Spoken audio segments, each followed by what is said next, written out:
Hello, everyone, and welcome back to the Play Action Podcast presented by Warrior Student Media. I'm Brandon Smith, joined today by my great co-host, TJ Haas. How's it going, guys? And today we're going to start with the Week 10 NFL preview with the Atlanta Falcons going to Dallas to play the Dallas Cowboys. And, this year in the NFC, there's 5 teams, I think, that everyone looks at and says they can win the Super Bowl. But the Falcons, they're fighting for that last couple spots. So they're not a contender. They're not a Super Bowl contender, but they're 4-4. There's 2 last spots that are up for grabs in the NFC, and right now, I thought the Saints were gonna get it, but they're beat up like crazy, and I just don't think Trevor Siemian's gonna be the player to lead that team to the playoffs. It's just not gonna happen. I think Matt Ryan's been playing really good this year. I mean, it's just shocking considering he has not had a great past couple years. I mean, I wouldn't say not great. And he's not even playing with many good receivers. I was going to say, they aren't playing with not many good receivers. They're not playing with any good receivers. Don't disrespect Cordell Patterson. I shouldn't even say he's a receiver. He's just a football player. Cordell Patterson is what they call high school athletes that have more than one position. He's an athlete. Yep. That is his position is athlete. Yep. And then what other elite receivers do they have? I mean, Calvin Ridley not playing. Yeah, Calvin Ridley's taking personal time, which is totally understandable. Exactly. And I'm nothing against him, of course, but without him there's no elite weapon other than Kyle Pitts. And Kyle Pitts is another one of those guys you can just kind of throw him wherever. And and they have been using Cordell Patterson a lot, and he's been probably one of the bigger surprises of this NFL season. He's just been such a important contributor to their offense, using him in the backfield, in screens, on deep balls, literally anything. He's doing it, and agreed. I mean, it's crazy. I mean, when it comes to guys that are, kind of exceeding expectations. New England didn't even use him like that when he was in New England. No team used him like this. New England didn't. The Bears didn't. The closest was Chicago. And not even close, though. Exactly. Guess what? They lined him up at running back. Ooh. Exactly. They lined him up at running back every once in a while because they had no other guys. The Falcons are doing it because they want to do it. Yeah, they brought in Mike Davis. They brought in Wayne Gallman. Those are 2 running backs you can use here. But they started using Cordell Patterson right away at this spot, and they kind of Arthur Smith knew how to use him, I feel like. Yeah. No other team ever put him at running back before the Bears did it. And not that I know of, but the Bears, they started doing it after Tariq Cohen got hurt. Yep. And I thought they were crazy for it. I thought it was really stupid. I did too. And there was even some talk of him lining up at tight end sometimes. And he's a big dude. Exactly. So he can play tight end if they really wanted to, but they have Kyle Pitts, so there's no need. And Hayden Hurst on top of it, so. The Cowboys, though, they need to bounce back after a tough game last week against Denver, where they got blown out. The score might say, it was a 14-point game, garbage time. Every team has that bad week. Yeah. And I think this was Dallas' bad week. Yeah, I think they'll come back and win this game. I wouldn't even be worried. I mean, I do think it can be close, though. It can be close. This was a good game last year. I believe the Falcons were up and Atlanta should have won it. Right? They choked it on an onside kick. That's right. Yeah, that's right. God, that was one of the better games last year. You saw the difference between Atlanta and Dallas. And Atlanta just they just fell off a cliff after that game. Yeah. Because they had I think they had a pretty competitive start to the year last year. They did, and then the Dallas. After that, it was.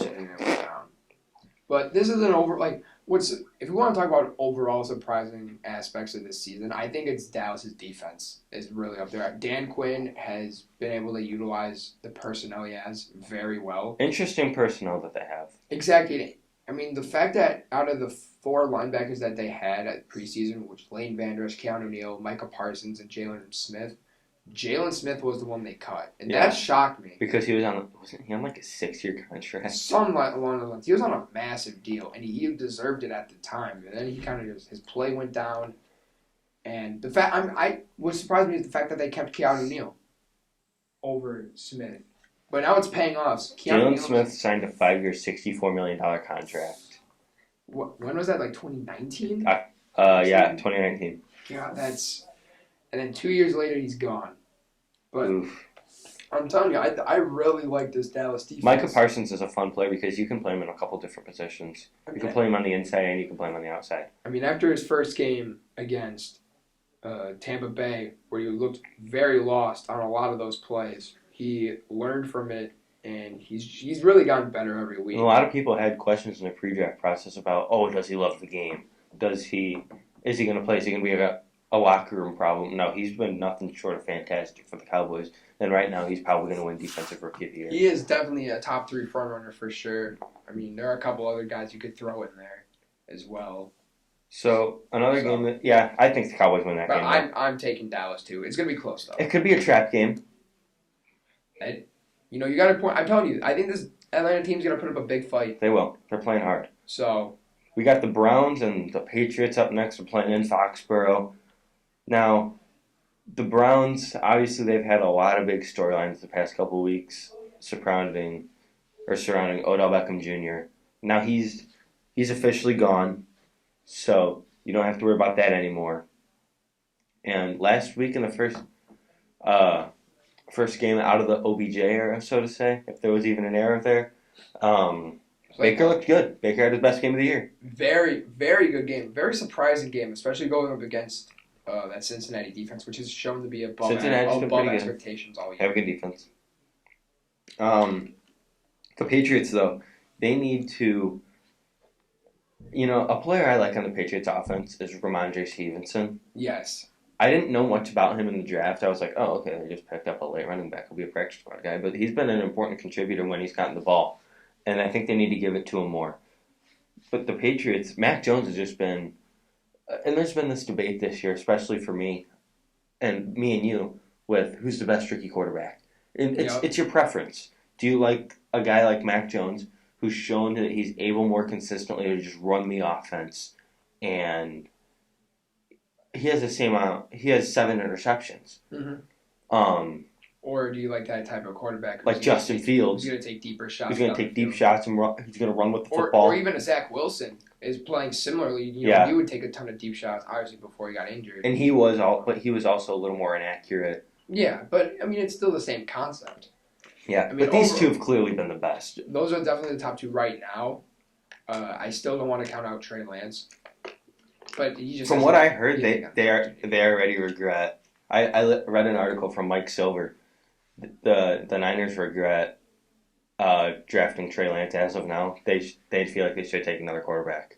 Really? They feel, and it wasn't even. They feel like they should have taken Justin Fields. I can't see that. Not yet. It's way too. I mean, I can see maybe as like an article kind of just to draw attention to it. They've been impressed with Jimmy G. They were really impressed with Jimmy G, like in training camp. And this year they felt like he's played okay, which I don't understand. Like he hasn't had a great year. And they're not a competitive team. No. But I think they should play Trey Lance. But I think the Patriots, they're right in this. Yeah. My issue with this team, going into this game is that Damian Harris and Ramondre Stevenson have both not been practicing the past couple of days. Oh. Leading to Brandon Bolden and J.J. Taylor as their top 2 running backs. Oh. And now there's also talks about if both Harris and Stevenson are out, that Jonnu Smith will get playing time in the backfield. Which I saw something about that. Which I can see with his athleticism and his skill set. He can be obviously a receiver only. I don't see him getting handoffs. But maybe, who knows? Maybe he gets like jet sweeps and stuff. I really don't know. But Jonnu Smith, if there's a guy on this team that can do something like that, it is Jonnu Smith. Yeah. I love Jonnu Smith, honestly. I mean, especially in this offense. I think the Browns are going to be... The Browns are hell-bent on making a push for that AFC North crown, especially after the game last night where the Ravens lost. The division's up for grabs. If Pittsburgh wins this weekend, they take the first seed in the division. I mean, yeah, with Baltimore's loss to Miami last night, which was a really good game, by the way. It was interesting. For Miami. I want to add real quick. I mean, I know a couple weeks ago or a week or 2 ago we talked about how the NFL won't figure out Lamar, but I think at least the Dolphins kind of figured out how to counter him. And this, Lamar got blitzed 24 times, which is the most he's ever gotten blitzed. And look how that offense played.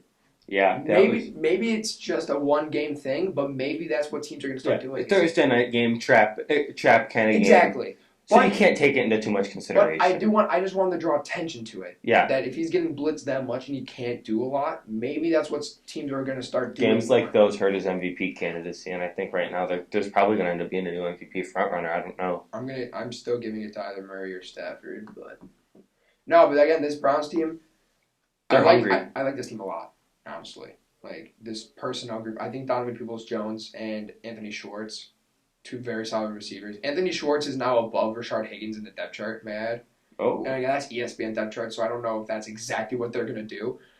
But they drafted Anthony Schwartz in the 3rd round on a team with a. He was my favorite speed player. I mean, I've been watching him all throughout his college career, considering I'm an Auburn fan, so I knew a lot about him, and this was one of the best fits for him. This is a receiving core that has a bunch of variety, and that's really what receiving cores need to be built on, is a variety of receivers. And Anthony Schwartz can be that speed threat, like you just said. And he could catch passes all around the field. So I think he might be the X factor in this game. And especially with all the COVID concerns for the Browns roster and the running backs. I believe all the running backs are out, except for Dearness Johnson. Yeah, I'm looking at the Browns depth chart right now, and it was updated yesterday about 10:15 in the morning. Anthony Schwartz is the number 3 receiver. Exactly. So I'm assuming behind Peoples-Jones and Jarvis Landry. Yep. Okay, so yeah, even more so proven there. I do think this will be a very close game. I am going to give it to New England. Barely. Again, I just think that quarterback, I think it might come down to quarterback play, and I'm honestly liking Mac Jones over Baker. Oh. I mean, just for playing alone this season, I think I really like Mac Jones' efficiency in this offense. And you've known I've been saying that for weeks now. That's just my big thing with Mac Jones. If you can run an offense efficiently, you're going to win games. He does have to make some more plays, though. You're right. You're right, but with this offense, the way it's being ran, I don't know if you have to. But getting in a shootout against Baker, 9 times out of 10, you can win that game. Yep. So you are right in that sense. I think against this team specifically, he is going to have to take shots down the field. I think the Patriots win this one. I'm giving it to New England as well. It will be close. Yeah, the Browns can definitely win it. Again, it is going to be another close game since both teams are 5-4 right now. So the last game we're going to talk about for this week is the Seattle Seahawks going to Green Bay to play the Packers. Now, the big storyline for this game is the 2 quarterbacks. Russ Wilson, definitely back. We're still waiting on word for Aaron Rodgers, and the soonest we'll get word on that is Saturday. Yeah, I was going to say the word is that if he can come back, he'll know by Saturday. But he's on pace to come back. There isn't really a concern there. Yeah, I think he's going to come back, and I think he'll be ready to play. And Matt LaFleur said he doesn't need to practice, so all good. I think for this game, I'm going to have to take the Packers just because Seattle's had some questions on defense and offense. And, well, they've also had Geno Smith. I'm talking about that run game. Chris Carson's back. Hopefully. Is it? I don't know if it's official or not. I think they said he was on pace. Yeah, if I'm not mistaken. I don't remember for sure. But it's either this week or next week. And then either way, Alex Collins has been questionable all week. Oh. That could be something just minor, like. Be careful. Yeah, exactly. Like guys said, Khalil Mack is questionable. Yeah, Zeke's questionable every week. So maybe it's a situation like that. But just something to watch where this running back core isn't great outside of Chris Carson and maybe Alex Collins, considering he's played well this year. But this team isn't that great. No, they're not. I mean, this offensive line's been.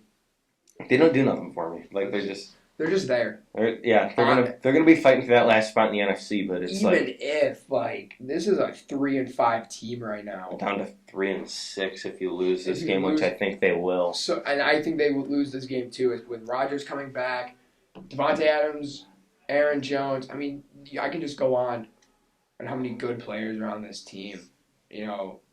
Offense and defense. Devontae Campbell has had an incredible season. He's been a nice surprise. Oh, yeah, for sure. And this is a team that also had brought in Jalen Smith, like we just talked about a little bit ago. Who then got cut. He had 27 snaps over the 2 games he was there. That's just, not good. Yeah, so I think the Packers won this one. I think they need to do a better job of giving Aaron Jones more carries. Yep. But they did miss out on Odell Beckham Jr., which we'll talk about in a brief second. Yeah, this is going to be a good game. Yep. I mean, I feel like Seahawks Shootout. Packers. Seahawks Packers seems to always be a good game no matter the records. Yeah. But I think Green Bay. I got Packers. Yeah, I got Packers. Green Bay will take it. So now we're going to talk about two big free agent signings that happened on Wednesday. Or no, it was on Thursday. Yep. And we're going to start with Odell Beckham Jr. He's signed with a team that I always thought was in the race and no one else was really thinking about it. It was the Rams. Yeah. And that's where he ended up going. And it'll be interesting to see what kind of role he has because they already have two really good wide receivers in Cooper Kupp and Robert Woods. I don't expect him to play right away. I don't think he'll get a full workload on the first game. I don't even know if he'll play this week. He might not. He might be a healthy scratch just because like he'll have 2 days to prepare for this game, which would be today. Yeah, and he has tomorrow. to learn the game. Or he has to learn the playbook. So they play Monday night. Oh, that is true. So that's an extra. So maybe, but I don't know. They still don't think he gets a full workload. Even then, he was going to be the wide receiver 3 there. Yep. And that was my issue with him signing here over Green Bay. Is I guess he really is adamant about winning a Super Bowl, and I can respect that. But now he just has to learn that he's not going to be the focal point of the offense. I know, because I mean, I think he already realized that, considering the 2 teams were LA and Green Bay, and he would not have been the wide receiver 1 on either of those teams. Nope. So, but I mean, he obviously is prioritizing a championship over play time. I'm just sad. This is going to hurt Cooper Kupp's chances at the record. I don't think so. It might not. I don't know. Matthew Stafford and Cooper Kupp have an incredible chemistry right now, which is a shock, especially this early on in the season. And I think it continues. I don't see why Stafford or McVay would, make plays and, going against what has worked all year. I understand adding Odell, but nice addition. Yeah, it'll be interesting to watch that. And another signing that happened yesterday was Cam Newton signing back with the Panthers. Yes. Like, God, I love this. I'm not a Panthers fan, but I'm just gonna say this. Damn, it's just cool. It's just cool. God, I'm so excited to see Cam Newton back in a Panthers jersey. I don't care if he's not nearly as good as he was back in 2015. It's just right. It is. It's what's meant to be. It's supposed to happen, and I can't get over it. Him on the Patriots just felt wrong, and he can just be himself here, and it's like man, I just hope he's himself, and I hope he plays really well. Knowing Cam Newton and how, like you said, he's probably gonna end up being like himself again. I'm really hoping we see the Superman celebration. Oh, yeah. I know that sounds stupid, He changed the celebration game in the NFL forever. We need to see it. Oh, he's going to get so many taunting calls in this soft league. He will not care. But yeah. Want to talk about taunting? I don't. I can't wrap my head around taunting anymore. It's such a dumb rule. It's gonna keep getting called all year, and then it's gonna be taken away. Poor Cassius Marsh. Yeah, seriously, it's stupid. But 2 great signings overall. Yeah, both are going to be really fun to watch, especially Cam. How do the Rams have the money? They had 100. The salary cap is a myth. Okay, good point. Yeah. Well, you know what? Yeah, we'll just say that. That's a good point. The salary cap is a myth, and they're actually getting a lot of comp picks from free agents that they'll lose. Like who? John Johnson will get him a comp pick. Oh, yeah. Troy Hill. Troy Hill. You think... No, because they traded Brockers. Never mind. They didn't lose him. Yeah, they traded him. So... Yeah, they did trade Brockers. They'll get probably a third and a fourth, honestly. Yeah. Because both of those guys have been really good for Cleveland. So we'll see what... We'll see how it all works for the Rams. They're all in. And you have to respect it because a lot of teams are afraid to go all in. So we're going to go on now to our college football playoff reaction. And just to let you guys know, the top 4 right now is Georgia, Bama, Oregon, and Ohio State. And then the 2 teams right outside are 5 Cincinnati and 6 Michigan. Now, I got a couple points, just 2 or 3 things here that I just wanted to mention. Just basing this off. I mean, Cincinnati's right outside the playoffs. I think that's one of the biggest things right now. I'm not saying they're a team that's fully deserving of being in the playoffs. They could get in. But they can get in still. They're right outside of it. Then Michigan being over MSU now. I thought was interesting after just, 2 weeks ago, MSU beat Michigan. Yeah, I was a little confused by that, but I understand it. I think a great point that was brought up to me, which I don't remember if it was you or somebody else I was talking to, but Michigan's loss over Michigan State wasn't nearly as big as Michigan State's loss over Purdue, which is a good point. So that's why I can understand it. And then Ohio State's in the playoffs now. They're the spot to lose. I feel like I think 3 and 4 are both places that are going to get mixed up. Michigan Ohio State is going to be probably the most important game of this season to the point. I am still sticking with my call I made a few weeks ago, and I'm going to keep saying that Michigan will make the playoffs. I am very high on Michigan this year, and I have been. I just don't think Oregon should be in. There's just something about it that don't sit right with me. I honestly, every time I think of Oregon, I think of the loss to Stanford. Yep. And I think that's... And Stanford hasn't won a game since. Really? I actually didn't know that. Okay, then I'm pretty sure. I heard something about that. Let's get Oregon out of there. Honestly, Bama could move down at any point. Bama could be like 3. Who knows? Auburn is only ranked 17. Auburn is... I'm not going to say like they're in the race or anything, but I think they have a chance at beating Bama. Yeah, that could be a game... I mean... That could be a game that Alabama loses. If they played that close to LSU and won by 6, 20-6, it wasn't like a shootout. Yeah. Auburn's defense can hold them too. Oklahoma's going to be interesting to watch. I think they play Baylor this week. That's a game that could really help them. Or if they lose, it's over for them, obviously. Yup. So we'll just see how it all plays out. A&M is 11. Ole Miss 7. Ole Miss is 15. All I care about... Get Wisconsin out of here. They're 18. I shouldn't say all I care about, but all that's solidified is Georgia's number 1. Georgia's number 1, Georgia's number 1. They will always stay number 1. Anyone who doesn't... And they'll probably win the Natty. Anyone that doesn't think Georgia's number 1 team should just not ever watch college football ever again because they're dumb. They're the clear-cut number 1 team. No team will ever pass them. Obviously, I mean... Not this year, but I just think that there could still be some shakeup. Mm-hmm. For sure. Especially from 3 and 4, maybe even 2. See what happens with Alabama. Yeah, one more thing I want to bring out real quick. UTSA is ranked again. That's what you like to see. Undefeated. I mean, there were genuinely people saying, this is so stupid that UTSA is ranked. And I'm like, you can't not rank an undefeated team. And they did last week. It was crazy to me. How do you not put an undefeated team in the top 25? You can't do that. You're going to tell me that 6-3 Wisconsin. I bet you if you played 6-3 Wisconsin up against UTSA wins. Oh, bad take. Bad take. Bad take. I feel like they could. I genuinely feel like UTSA could beat Wisconsin. I don't know a damn thing about UTSA. UTSA is 9-0. Yeah, they're undefeated. That's it. That's all I got to say. That's all I know. God, I think things will get shaken up a little bit in the top 10, but I'm still gonna say Georgia, Bama, Michigan, and honestly, I want to say Cincinnati are gonna be my. I think Cincinnati's gonna. Not any order. I don't think Cincinnati should be in, but I think they'll end up getting in. I think they should. I don't think there's another solidified team. Maybe Oklahoma, if they have a great rest of the season, maybe they squeak in, but I don't think they deserve it.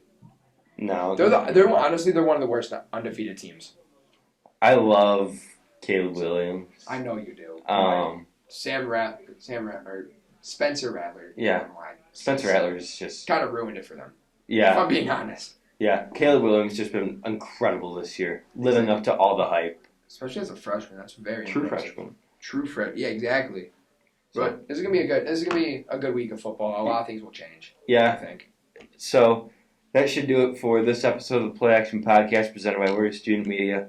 I'm Brandon Smith. He's TJ Hawes. See you next time. Take it easy.